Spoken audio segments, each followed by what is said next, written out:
Welcome to Ask Dr. Change. I'm Dr. Linda Ackerman Anderson.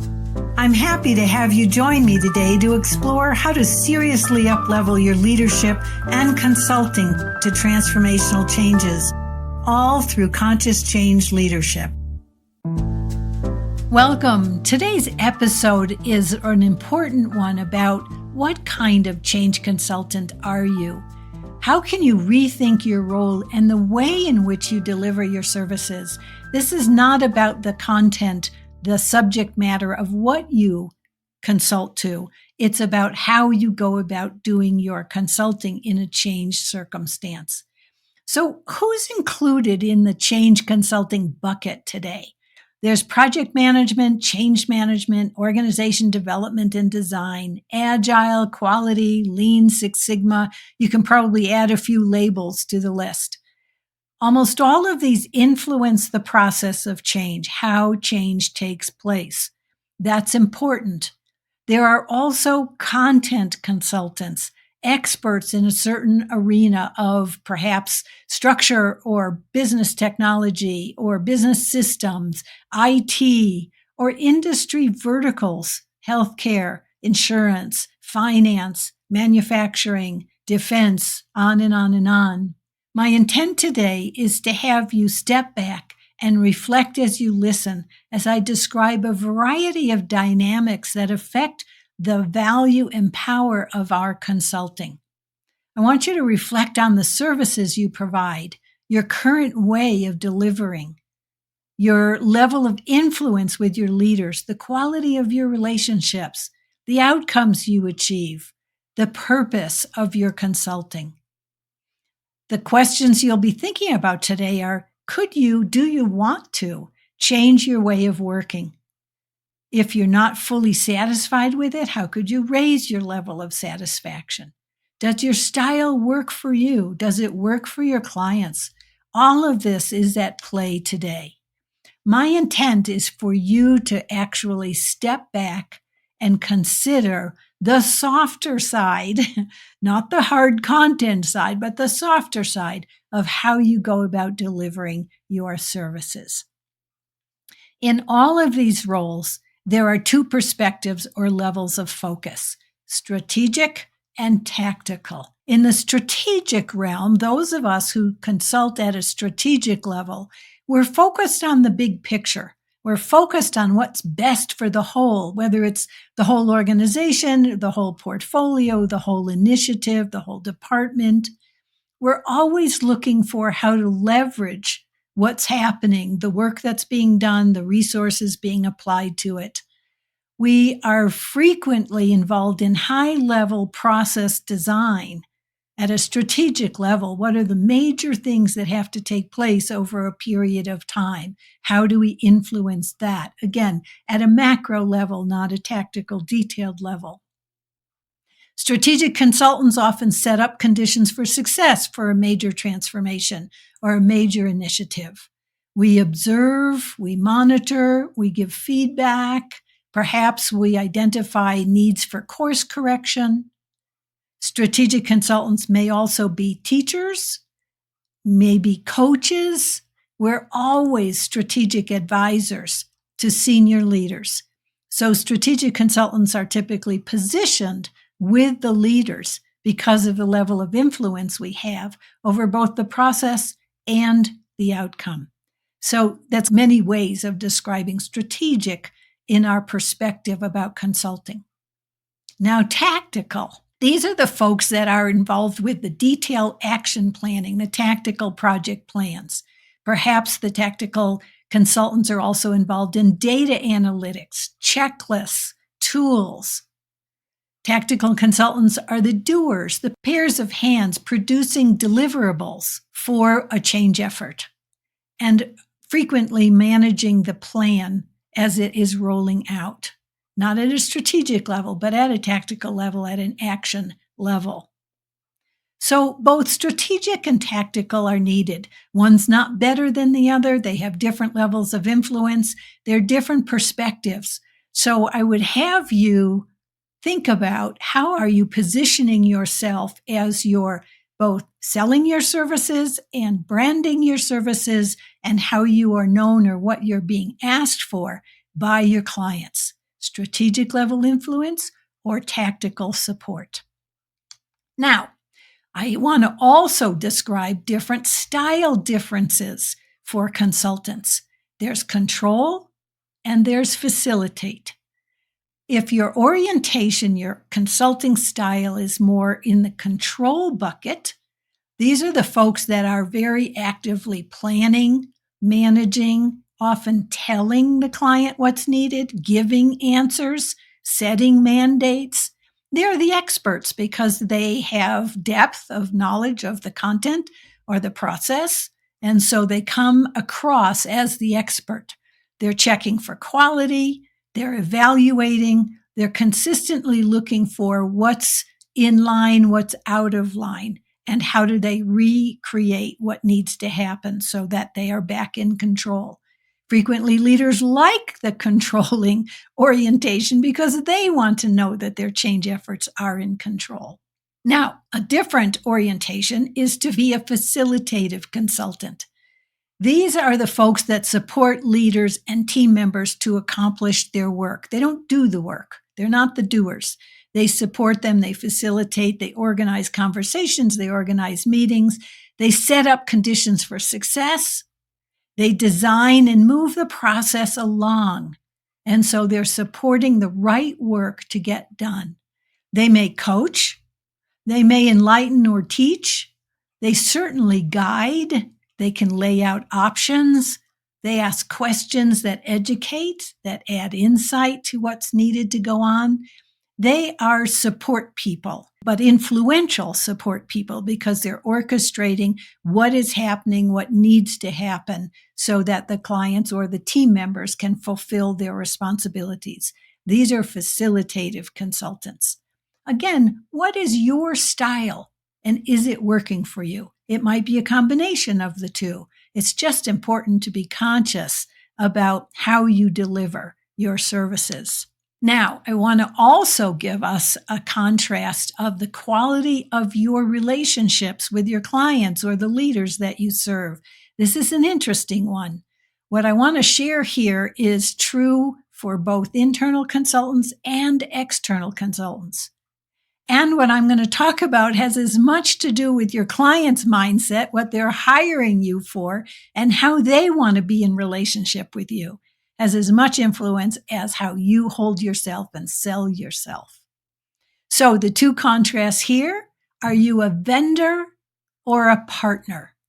Vendors deliver on preconceived sets of services, pre-agreed on outcomes, numbers.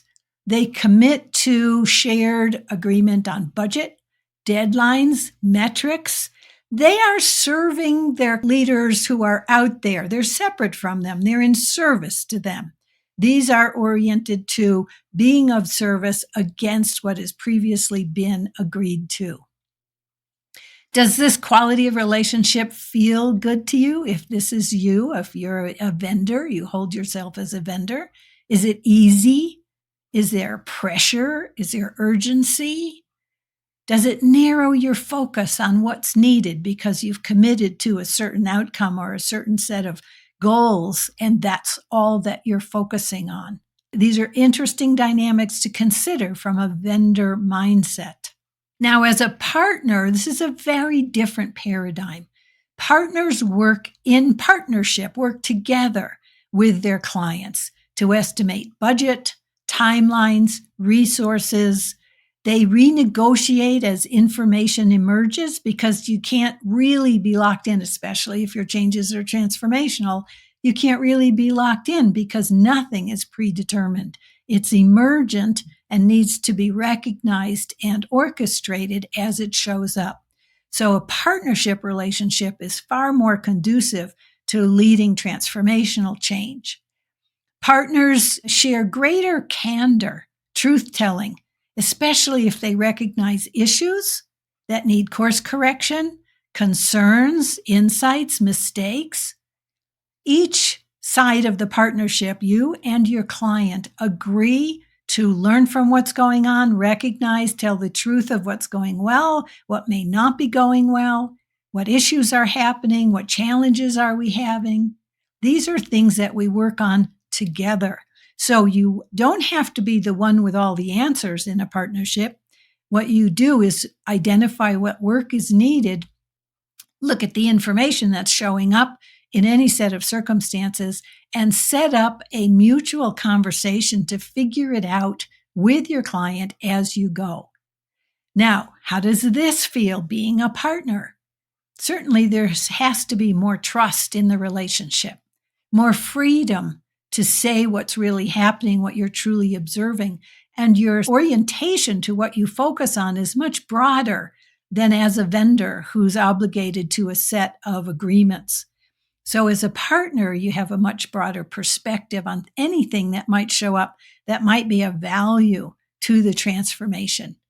We're more inquiring, more committed to doing what's best, more committed to altering, renegotiating the resources or the deadlines as needed. Now, I've had a variety of experiences in organizations where one of the themes is schedule is king. Well, as a consultant, that's a vendor orientation. We have to do what we agreed to get the deadline. In a partnership, especially if it's transformational, we may say there's no way in the world we can get to XYZ by this date.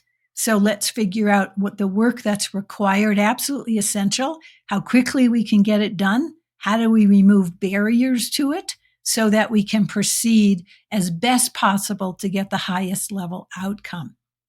So vendor orientation has its limitations. It's not bad. I don't want to judge it. It has its place, but it also, especially in the complexities of transformational change, has its limitations. Where partnership, where so much is emergent in transformational change, is far more conducive to producing the best outcomes. My intent today is to give you an opportunity to step back and reflect as you listened to these contrasts, considering your current role, your conditioned role, your orientation of the services you provide, the level of influence you've had, the quality of relationships and how you have set them up, the outcomes you've achieved, and your purpose. So consider the differences and advantages of strategic versus tactical, controlling versus facilitative, and vendor versus partner. There's choice in all of this. There's choice in your way of working, in raising your level of satisfaction, both for yourself and for the client, to deliver results from change based upon what kind of change you're dealing with. Does your style work for you? Does your style work for the client? Can you move towards being more strategic? I'm biased as a strategic advisor. I think there's far more influence. And yet, again, as doers and tacticians at times on changes, it's a valuable role and absolutely essential. But perhaps we can have more leverage, more influence by seeing strategically, even if we are doers, tactical consultants. Can you be more facilitative, less dogmatic, less, I need to have the answer right now? I frequently say, if I'm one step ahead of the client, then I feel okay. One step's okay because we can figure out where to go to the next step together as a partner. So again, my bias is more partnership. And it really does require creating relationships with your clients because they may think they are hiring you to do something given their history or their pattern or their expectations. And you would be positioning yourself, branding yourself, demonstrating your value through your way of consulting. Now, I always suggest a pro tip.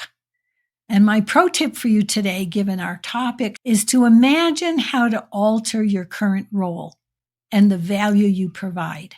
How could you describe yourself differently? How could you actually rebrand yourself in a different way? By calling yourself a strategic advisor and then positioning yourself that way to the degree that you can, It may be a process to demonstrate this value, this power over time so that you build into it. How can you build more trusting relationships?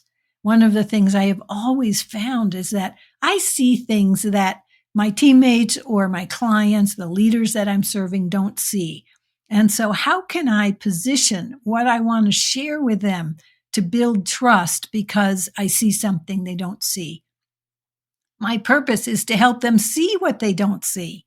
And so how can I do that in a way that builds my credibility and supports them to be successful?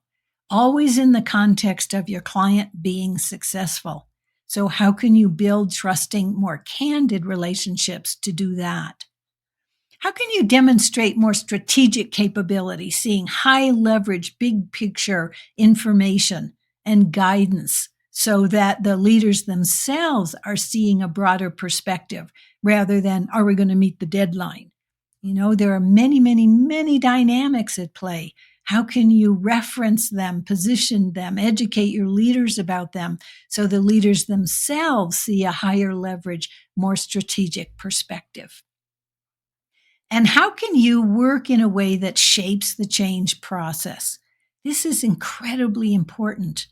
And so frequently we're asked into a role, the process is set, we've got our project management model or our change management model, and this is what we're doing with the project plans in place. How can you actually alter the process to reshape the journey so that there's a higher likelihood of success and achieving sustained business benefits? All of this may, in fact, require a change inside of you and a change in the way in which you position yourself and your brand and the way in which you deliver your services. So in terms of our personal reflection today, I've actually asked you to reflect throughout all of what I've talked about. So this is kind of summarizing it for you. What kind of change consultant are you? Consider all the options that I've described today, the differences in various styles and relationships and approaches. Assume anything that is attractive to you today is possible. Don't get in your own way. Assume it's possible. Assume you can raise your level of satisfaction with your clients, with the work that you're doing. What would you prefer? What turns you on? What excites you in anything that we've talked about today? And what steps can you take to move yourself in that direction? Again, it may be baby steps. It may be a little bit here, a little bit there. How can you learn, develop yourself in the skills required to be more strategic, to be more facilitative, to be more of a partner? Pursue those steps because the value and the satisfaction that comes out of operating that way, again, honoring my bias, is really profound. I hope you've gained some value today, and thanks for spending some time with me. Today's subject is one of the key topics that we feature in our Leading Transformational Change online program. If you'd like to learn more about leading transformational change, go to beingfirst.com/LTC. Thanks for spending some time with me today. I hope you gained some valuable insights for your work.